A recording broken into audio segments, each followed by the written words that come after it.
I'm going to invite you to consider that you might be playing the wrong game. You might be playing somebody else's game and hoping to win, but not understanding the rules, not even knowing what it is that you're going for, because that's their game. So the interesting thing is that as we're growing up, we find that pretty quickly it's tough to be out on the field. It's a little bit rough out there. At first we want to be out there. Everybody does. We want to get out there, see, what games we can play and what fun we can have and things like this. But then we find that, man, things are tough and people knock me down and, like I got tackled even from my own team. I don't even know why, and it's confusing. I'm just going to sit over here on the sidelines. And then after a while we go, well, I still want to do something with my life, but I don't want to get back out there and get run over again. So I think I'll be the water boy. Yeah, I'll be the water boy. And we do that for a time, and we make a life. We concoct a life distracting ourselves from what life really is, which is being on the field. And so we distract ourselves, and many people don't even care a lick about even being a water boy. They just say, forget it, man, I'm going up in the stands. Give me a beer and some pizza. I want to sit right here in the bleachers, and I'm just gonna twitter away my time. Just twiddle it away. I know this. I happen to know this very well, because this is I think a Wednesday morning, 9 a.m., where I would have been required, shackled, and chained to be in an office with a headset on my head or any other number of things that I used to do that I hated for 36 years. But today I decided I want to get up. I want to go on a barefoot hike in these woods. And I mean, look at these woods. This is a cloud forest. And this is what I get to choose for my life now. And here's the catalyst point. This is the thing that is going to make all the difference for you to latch on and plant this idea deeply. Play your own game. Your own game. No longer be distracted with all of the goings on. See, because it's difficult to be out on the field and because we get knocked around sometimes, most people have found that they'd rather be doing something else. So we invent things. We invent, like, perhaps some guy says, oh, you know what, those guys out on the field, we need, another angle of camera. I'm going to go put up another camera angle. And so he gets busy doing that.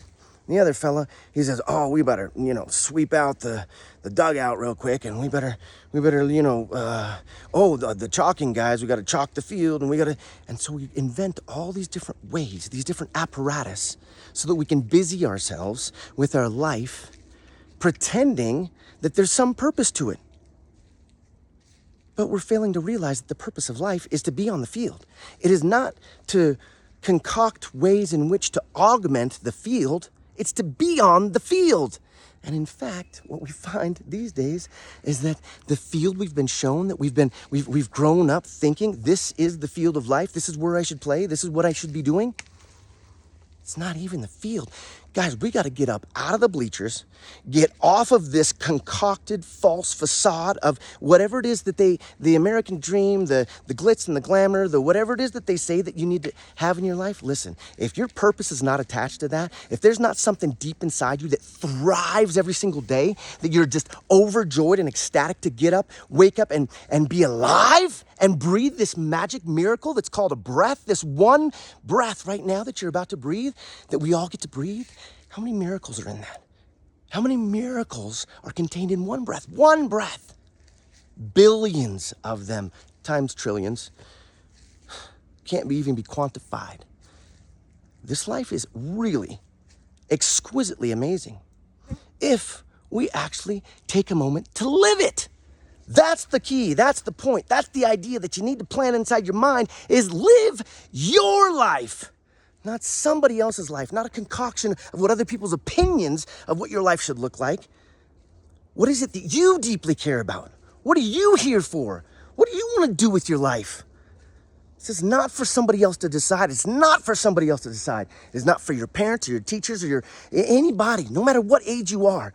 Man, if you're on the field of life and it's like, well, let's just say you're on the 1 yard line on the opposite end of the field where your goal is. And it's like buzzer beater time. Maybe you feel like it's like, this is game over for me. This is going to be game over if I don't make this. You know what happens? The greatest victories in life are those situations. You don't want everything to be a touchdown, man. You don't want to hit the hole in one every time off the tee. Why would you want to do that? That would be the most boring thing ever, right? So if you're back there and you feel like you're down and out and it's fourth down and you got nothing left and you got to go all the way, then go for it. Just do it all. Do everything that's in your heart and go for it now. Because this gradual progression to try and get to where you want to be, that's also false. That's also a distraction. That's also a lie that will just steal your life. You'll just waste your life thinking and pretending that someday is going to come. Someday doesn't come. Someday's not real. Today's the only day you're ever going to wake up and live. You might wake up tomorrow. I hope you do. I hope I do. But I'm not going to call it tomorrow anymore. I'm going to call it today. Again. For the rest of your life, it's going to be that way. So if you don't do something today, when's it going to be? It's going to be never. Because you don't have access to any other time except for now. So go now. Do now. Today's the day. Like, what are we waiting for, my friends? What do we wait for? See, today is a brilliant gift. Why? Because you get choice. You get the ability to choose something today. And that choice, literally your life depends upon the choice you're about to make right now, and then now, and then now, and then now. About to make a choice. See, you can just keep scrolling and just forget about this idea and just take it and say, throw that out there on the road. Let somebody trample that. I don't need that. Or you can take and bury it deeply. One way or the other, it doesn't really matter. Life is... really, it doesn't matter what you want to do with, like, say, the game ball of life, right? Some people, they go out there and they endeavor after glorious victories, and yeah, they get knocked down, they get their teeth kicked in, and it hurts, and they have pains, but they're on the field and they're doing something. And at least when they fail at least knowing what it's like to go after a win. Because the only thing you guarantee yourself by not getting on the field is that you will never win. Maybe it might have some like fleeting glimpse of satisfaction or something that you don't have to lose as much, perhaps. But that is a fool's errand. That is a weak and timid and very destructive, dysfunctional goal for your life. Your life is really, really important, really special. You are here for a reason, for a purpose. And that purpose is to give all you've got in pursuit of what lights your heart on fire. Give everything you've got for that. Everything. Because see, I'm sitting here waiting to hear what you've got to say because I need inspiration. See, even though I've got these words to say to you, there's days I wake up and I need you to say something to me. I need you to lift me up. That's the way this life works, is we need each other. So please, I hope that this means something to you, and I hope that you can take action in a direction that is congruent with your ultimate real purpose and goals and fulfillment in this life. Because that's what matters more than anything. There will never come a day that trying to do all the good things, there's a lot of great things that we do that keep us from the best things. The best things in our life are the ones that connect us deeply to that thing that we were born for. What's your purpose here? So I'm going to invite you to consider today that now's the time to take those thoughts seriously. Think about them deeply. Don't, you've got an option right now. Like I said before, you can take this and just scroll right past it and think, wow, that guy's lit up. That guy, what's that guy got going? I know he's walking barefoot in the forest after a rainstorm in a cloud forest when they're like, looks amazing, but there's something else. Yeah, there's something else, guys. It's called purpose. And it would be silly of me to even pretend that I have achieved any level of whatever, like ascension. I'm not anywhere different than you, other than I made a choice one day. I made a choice, and the choice was stay here and die discouraged and confused as to why life didn't just work for me the way that I thought that it could, or just go for it. And so I just took off, you guys. There was one day I was stuck in the rat race, 100%, daily grinding it out every day, very discontent, very disconnected from who I really was, actually. And I said, no more, man. I can't die like this. There's no way. I realized in an instant that if I didn't start living my dreams right then, like that day, somehow I got an understanding of this concept of now, that we never, ever have anything except for it. And I said, dude, if I don't start doing it now, it's never going to happen. Because the years have been going by. I just reflected in an instant on the last decade of my life talking about, hey, I want to do this thing or that thing. My friends would say, hey, I want to do this thing or that thing. I didn't do nothing. They didn't do nothing. Nobody that I saw around me did nothing. Nobody's doing nothing. And I thought, no, man, I can't just do nothing no more. I gotta live or I'm gonna die. And I knew that was like, I almost considered it a gift, that I was so desperate, so despondent, so ready to just give up, that I had to make a change. And that catalyst is, a radical thing. I hope you're there. Now, it sounds crazy for me to say that because maybe your circumstances are terrible. I'm glad. You know why I'm glad? Not because I want you to suffer harm or anything like that. No, because if this will catalyze that transformation for you, that radical action that's necessary in order to get to the place you want to be, then I'm overjoyed for you, no matter what it takes.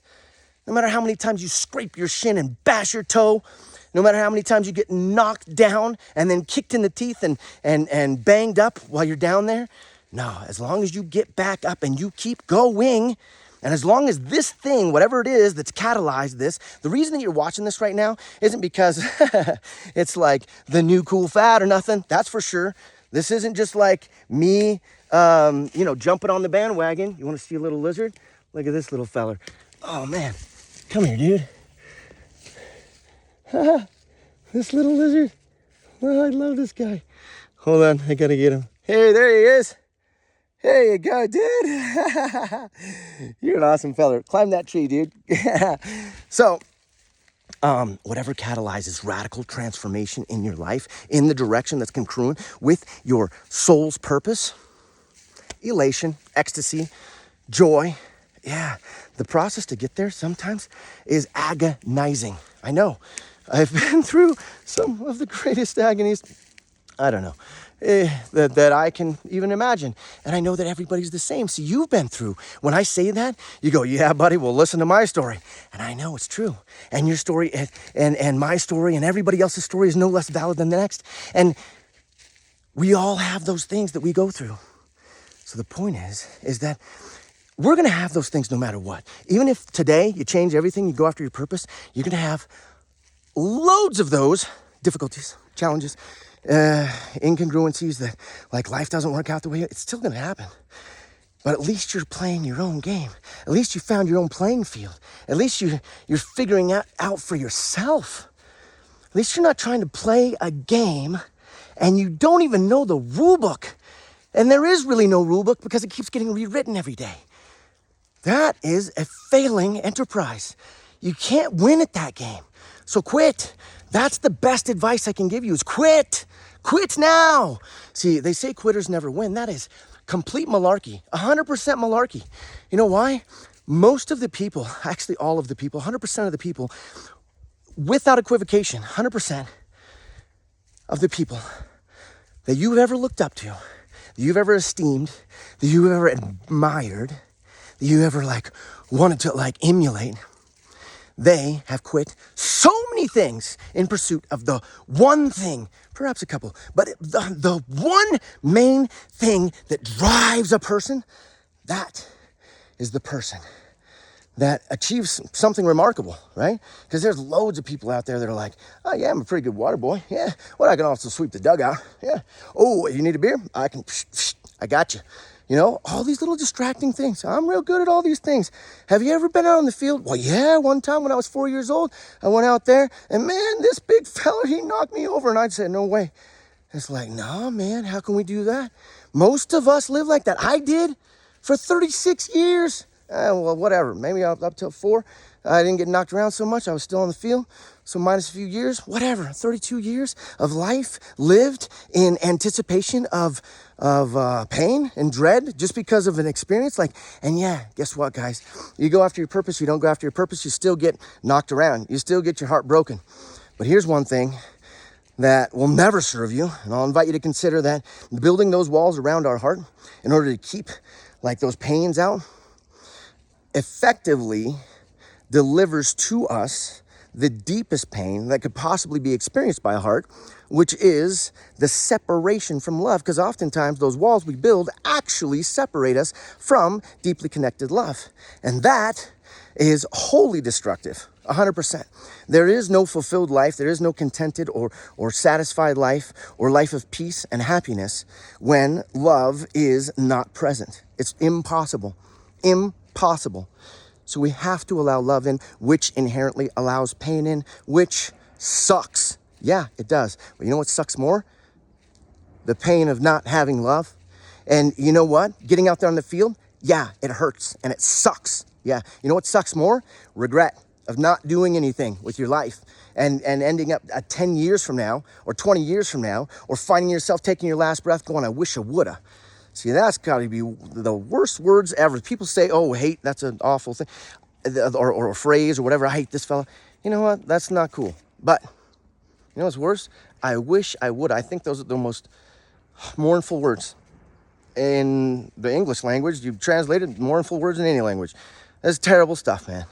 So do it today. Don't wait. Now's the time. I love you. Please hit me up if you want to chat. I'd be happy to. Because, like I say, I'm just a fella that was over there stuck, and through a desperate effort, I find my way here, just running around in the the wilderness, barefoot, loving life. So if you want to, I don't know, a few tips, I'd be happy to share them. Let me know. We'll talk soon.